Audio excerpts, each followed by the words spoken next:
আসসালামু আলাইকুম। আপনারা শুনছেন সর্বশেষ আন্তর্জাতিক সংবাদ। শুরুতে শিরোনাম পড়ে বিস্তারিত। ইরানে হামলা মানেই নতুন যুদ্ধ নয় যুক্তরাষ্ট্র। হরমুজ প্রণালীতে ইরান ও যুক্তরাষ্ট্রের মধ্যে সংঘর্ষ। তুরস্কের হাতে শক্তিশালী ক্ষেপণাস্ত্র ইলদিরিমহান, ভূরাজনীতিতে কম্পন। ৯ বছরের মেয়েকে করাত দিয়ে কেটে হত্যা করলেন বাবা। সর্বশেষ শুনছেন ইরান সংঘাতে পারস্য উপসাগরে আটকা পড়েছে প্রায় ১৫০০ জাহাজ আইএমও। এতক্ষণ শুনছেন সংবাদ শিরোনাম, এখন বিস্তারিত। তার আগে অনুরোধ থাকবে ভিডিওতে লাইক দিন এবং ভিডিও সম্পর্কে আপনার গুরুত্বপূর্ণ মতামত কমেন্ট করে জানিয়ে দিন। ইরানে হামলা মানেই নতুন যুদ্ধ নয় যুক্তরাষ্ট্র। ইরানের কৌশলগত গুরুত্বপূর্ণ কেশম বন্দর ও বন্দর আব্বাসে সাম্প্রতিক মার্কিন সামরিক অভিযানের পরও ওয়াশিংটন এটিকে নতুন যুদ্ধের সূচনা হিসেবে দেখছে না বলে জানিয়েছে যুক্তরাষ্ট্র। মার্কিন প্রশাসনের মতে এটি ছিল একটি সীমিত ও লক্ষ্যভিত্তিক অভিযান, যার উদ্দেশ্য ছিল নির্দিষ্ট সক্ষমতা নিষ্ক্রিয় করা, বড় কোনো সংঘাত শুরু করা নয়। ফক্স নিউজের সাংবাদিক জেনিফার গ্রিফিন ঊর্ধ্বতন মার্কিন কর্মকর্তাদের বরাত দিয়ে জানিয়েছেন, হোয়াইট হাউস এই হামলাকে যুদ্ধবিরতি ভঙ্গের হিসেবে নয়, বরং একটি বিচ্ছিন্ন সামরিক পদক্ষেপ হিসেবে ব্যাখ্যা করছে। মার্কিন কর্তৃপক্ষের দাবি, বিদ্যমান উত্তেজনা আরও বাড়ানো তাদের উদ্দেশ্য নয়, বরং পরিস্থিতি নিয়ন্ত্রণে রাখাই মূল লক্ষ্য। মার্কিন সামরিক সূত্রগুলো বলছে, পারস্য উপসাগর ও হরমুজ প্রণালীর নিরাপত্তা নিশ্চিত করতেই এই অভিযান চালানো হয়েছে। তাদের দাবি, ইরানের সম্ভাব্য হুমকি প্রতিহত করার অংশ হিসেবেই আগাম ব্যবস্থা নেওয়া হয়েছে। তবে এই হামলার ফলে দুই দেশের মধ্যে চলমান উত্তেজনা নতুন করে আলোচনায় এসেছে। অন্যদিকে কৌশলগত দিক থেকে কেশম ও বন্দর আব্বাস ইরানের জন্য অত্যন্ত গুরুত্বপূর্ণ।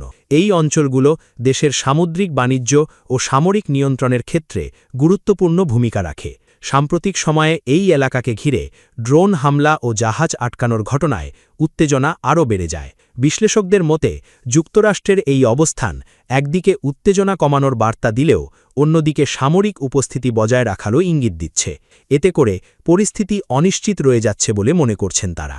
এখনও পর্যন্ত তেহরানের পক্ষ থেকে এই হামলার বিষয়ে আনুষ্ঠানিক প্রতিক্রিয়া পাওয়া যায়নি। তবে ওমান ও কাতারের মতো মধ্যস্থতাকারী দেশগুলো দুই পক্ষের মধ্যে উত্তেজনা কমাতে কূটনৈতিক প্রচেষ্টা চালিয়ে যাচ্ছে।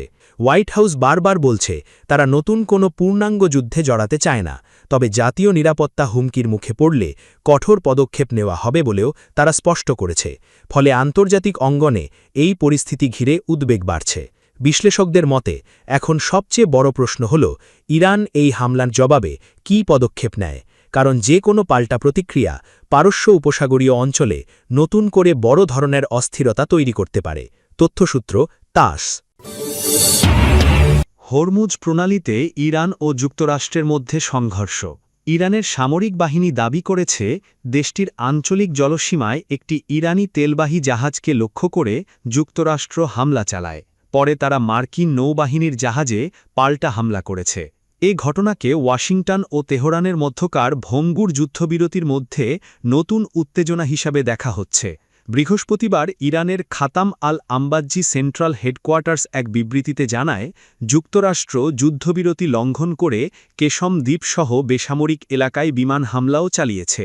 এতে কিছু আঞ্চলিক দেশের সহযোগিতাও ছিল বলে দাবি করা হয়, যদিও কোনো দেশের নাম উল্লেখ করা হয়নি। বিবৃতিতে বলা হয়, আমেরিকার আগ্রাসী, সন্ত্রাসী ও দস্যু বাহিনী যুদ্ধবিরতি ভঙ্গ করে একটি ইরানি তেলবাহী জাহাজকে লক্ষ্যবস্তু করেছে। ইরান আরও দাবি করে, তাদের পাল্টা হামলায় মার্কিন জাহাজগুলো গুরুতর ক্ষতির মুখে পড়েছে।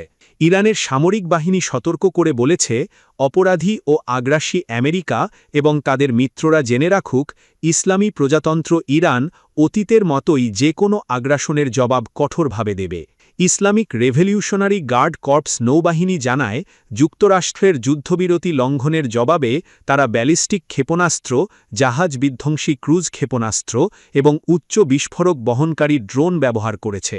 তবে যুক্তরাষ্ট্রের সামরিক বাহিনীর সেন্ট্রাল কমান্ড জানিয়েছে, তারা ইরানের উস্কানোমূলক হামলা প্রতিহত করেছে এবং আত্মরক্ষামূলক পাল্টা হামলা চালিয়েছে।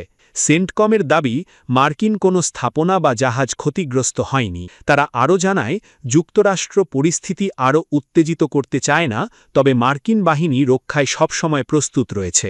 এই সংঘর্ষকে ইরানের বন্দর অবরোধের বিরুদ্ধে প্রথম সরাসরি সামরিক প্রতিক্রিয়া হিসাবে দেখা হচ্ছে। গত কয়েক সপ্তাহে যুক্তরাষ্ট্র ইরানের একাধিক জাহাজ আটক করেছে এবং আরও অনেক জাহাজকে ফিরে যেতে বাধ্য করেছে। ইরানের রাষ্ট্রীয় ঘনিষ্ঠ বিভিন্ন সংবাদমাধ্যম জানিয়েছে, কেশম দ্বীপ, বন্দর আব্বাস এবং দক্ষিণ উপকূলীয় শহর মিনাবে বিস্ফোরণের শব্দ শোনা গেছে। আধা সরকারি বার্তা সংস্থা তাসনিমের এক শীর্ষ সূত্রের বরাত দিয়ে বলা হয়, ইরানের হামলার মুখে মার্কিন নৌবাহিনীর ৩টি ডেস্ট্রয়ার যুদ্ধজাহাজ ওমান উপসাগরের দিকে সরে যায়। এদিকে ওয়াশিংটন ও তেহরানের মধ্যে যুদ্ধ অবসানে আলোচনা এগিয়ে চলছে বলেও খবর পাওয়া যাচ্ছে। সূত্র আল জাজিরা। তুরস্কের হাতে শক্তিশালী ক্ষেপণাস্ত্র ইলদিরিম হান, ভূ রাজনীতিতে কম্পন। যুক্তরাষ্ট্র, রাশিয়া ও চীনের মতো দেশের পর এবার আইসিবিএম বা আন্তঃমহাদেশীয় ব্যালিস্টিক ক্ষেপণাস্ত্রের এলিট ক্লাবে নাম লেখাল এরদোয়ানের তুরস্ক। শব্দের চেয়ে ২৫ গুণ বেশি গতিতে ছুটে চলা এই ক্ষেপণাস্ত্রের নাম ইলদিরিম হান। তুরস্ক চাইলে নিমিষেই ধূলিসাৎ হতে পারে ইউরোপ, এশিয়া বা আফ্রিকার যে কোনো প্রান্ত। আঙ্কারায় উন্মোচিত হল এমনই এক শক্তিশালী অস্ত্রের। প্রথমবার বিশ্ব দেখল তুরস্কের তৈরি প্রথম আন্তঃমহাদেশীয় ব্যালিস্টিক ক্ষেপণাস্ত্র ইলদিরিম হান, যার অর্থ বজ্রপাত। জানা যায় ক্ষেপণাস্ত্রটির রেঞ্জ ৬,০০০ কিলোমিটার। সবচেয়ে বড় আতঙ্ক এর গতি। বলা হচ্ছে শব্দের চেয়ে ২৫ গুণ বেশি গতিতে ছুটে চলা এই দানবকে রুখতে পারবে না বর্তমান বিশ্বের কোনো আকাশ প্রতিরক্ষা ব্যবস্থা। তবে শুধু ইলদিরিম হানই নয়, তুরস্কের সাহা ২০২৬ প্রদর্শনীতে সামরিক মাস্টারমাইন্ড সেলচুক বাইরাক্তার উন্মোচন করেছেন নতুন ৩ ধরনের কামিকাজি ড্রোন। এগুলি দলবদ্ধভাবে আক্রমণ করে যে কোনো শক্তিশালী রাডারকে ফাঁকি দিতে সক্ষম। তুরস্কের বার্তা স্পষ্ট, যুদ্ধে তারা এখন আর কারও মুখাপেক্ষী নয়। বর্তমানে রাশিয়ার সারমাত বা উত্তর কোরিয়ার হোয়াসং 20-র রেঞ্জ অনেক বেশি হলেও তুরস্কের এই সংযোজন মধ্যপ্রাচ্যের ভূ রাজনীতিতে এক বিশাল কম্পন। বিশেষ করে ইরান ও ইসরায়েলের চলমান উত্তেজনার মাঝে তুরস্কের এই পেশিশক্তি প্রদর্শন ওয়াশিংটন থেকে তেহরান সবার কপালে চিন্তার ভাঁজ ফেলেছে। সংশ্লিষ্টরা জানিয়েছেন, কেবল আক্রমণই নয়, তুরস্কের সুরক্ষায় এবার ১৫০টি কম্পোনেন্টের বিশাল স্টিল ডোম মোতায়েন করা হচ্ছে। মানে তুরস্ক এখন একই সাথে দুর্ভেদ্য এবং আক্রমণাত্মক। জানা গেছে ২০২৬ সালের শেষ দিকে সোমালিয়ার উপকূলে হতে পারে এই ক্ষেপণাস্ত্রের চূড়ান্ত পরীক্ষা। প্রশ্ন উঠেছে, ড্রোন দিয়ে বিশ্বজয়ের পর তুরস্কের এই আইসিবিএম মিশন কি মুসলিম বিশ্বের জন্য নতুন নেতৃত্বের সিগন্যাল?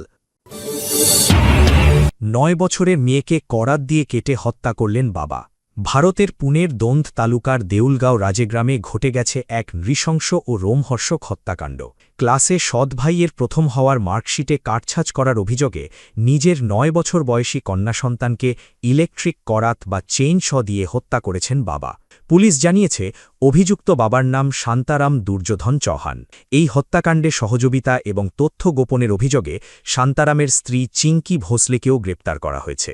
পুলিশি তদন্তে জানা গেছে, ঘটনার মূলে ছিল স্কুলের পরীক্ষার ফলাফল। মেয়েটি ক্লাসে দ্বিতীয় হয়েছিল এবং তার সৎ ভাই হয়েছিল প্রথম। ভাইয়ের এই সাফল্য মেনে নিতে না পেরে মেয়েটি তার ভাইয়ের মার্কশিটে কাটছাঁচ করে। এই বিষয়টি জানতে পেরে ক্ষোভে ফেটে পড়েন শান্তারাম। রাগের মাথায় তিনি ইলেকট্রিক করাত নিয়ে নিজের মেয়ের ওপর ঝাঁপিয়ে পড়েন। করাতের আঘাতে শিশুটি ঘটনাস্থলেই প্রাণ হারায়। হত্যাকাণ্ডের পর অপরাধ ধামাচাপা দিতে শান্তারাম ও তাঁর স্ত্রী চিঙ্কি মিলে বীভৎস এক পরিকল্পনা করেন। তারা শিশুটির মরদেহ কাপড়ে জড়িয়ে আগুন ধরিয়ে দেন, যাতে পুরো ঘটনাটিকে একটি দুর্ঘটনা হিসাবে চালিয়ে দেওয়া যায়। খবর পেয়ে পুলিশ ঘটনাস্থলে পৌঁছে শিশুটির আংশিক পোড়া মরদেহ উদ্ধার করে। ময়নাতত্ত্ব ও ডিএনএ পরীক্ষার জন্য মরদেহটি পুনের স্যাসন জেনারেল হাসপাতালে পাঠানো হয়েছে। পুলিশ জানিয়েছে, শান্তারাম ও চিঙ্কি দুজনেই এখন কারাগারে। এই নৃশংস ঘটনার পেছনে আরও কোনো কারণ আছে কিনা তা খতিয়ে দেখতে তদন্ত চালিয়ে যাচ্ছে পুনে পুলিশ। সূত্র এনডিটিভি। ইরান সংঘাতে পারস্য উপসাগরে আটকা পড়েছে প্রায় ১৫০০ জাহাজ আইএমও। ইরান কর্তৃক হরমুজ প্রণালী অবরোধের ফলে পারস্য উপসাগরে প্রায় ১৫০০ জাহাজ এবং তাদের নাবিকরা আটকা পড়ে আছেন বলে জানিয়েছেন জাতিসংঘের ইন্টারন্যাশনাল মেরিটাইম অর্গানাইজেশনের প্রধান। যুক্তরাষ্ট্রের স্থানীয় সময় বৃহস্পতিবার পানামায় এক সম্মেলনে তিনি এই তথ্য জানান। গত ২৮ ফেব্রুয়ারি ইরান বনাম ইসরায়েল ও যুক্তরাষ্ট্রের মধ্যে মধ্যপ্রাচ্যে যুদ্ধ শুরু হওয়ার পর পুরো অঞ্চল জুড়ে তেহরানের পক্ষ থেকে পাল্টা ব্যবস্থা নেওয়া হয়। এর অংশ হিসেবে বৈশ্বিক বাণিজ্যের অত্যন্ত গুরুত্বপূর্ণ পথ হরমুজ প্রণালীতে জাহাজ চলাচলে অবরোধ সৃষ্টি করা হয়েছে। মেরিটাইম কনভেনশন অফ দ্য আমেরিকাজে আইএমওর মহাসচিব আর্সেনিও ডোমিঙ্গুয়েজ বলেন, বর্তমানে আনুমানিক 20,000 নাবিক এবং প্রায় 1,500 জাহাজ সেখানে আটকা পড়ে আছে। ডোমিঙ্গুয়েজ উল্লেখ করেন যে বিশ্বের মোট ব্যবহৃত পণ্যের 80%-এরও বেশি সমুদ্রপথের মাধ্যমে পরিবাহিত হয়। শিল্প খাতের নির্বাহী এবং আইএমওর প্রতিনিধিদের সমাবেশে তিনি বলেন, আটকা পড়া ক্রু সদস্যরা নিরপরাধ মানুষ। তারা অন্য দেশগুলোর উপকারের জন্য প্রতিদিন নিজেদের কাজ করছেন, কিন্তু তারা তাদের নিয়ন্ত্রণের বাইরের ভূ-রাজনৈতিক পরিস্থিতির কারণে আটকা পড়েছেন। পরবর্তীতে সাংবাদিকদের তিনি জানান, জাহাজে 30টিরও বেশি হামলায় এখনও পর্যন্ত 10 জন নাবিক প্রাণ হারিয়েছেন। আইএমও প্রধান নাবিকদের মৃত্যুর সংখ্যা কমানোর এবং আরও অর্থনৈতিক ক্ষতি এড়ানোর লক্ষ্যে পারস্য উপসাগরে জাহাজ না পাঠানোর আহ্বান জানান।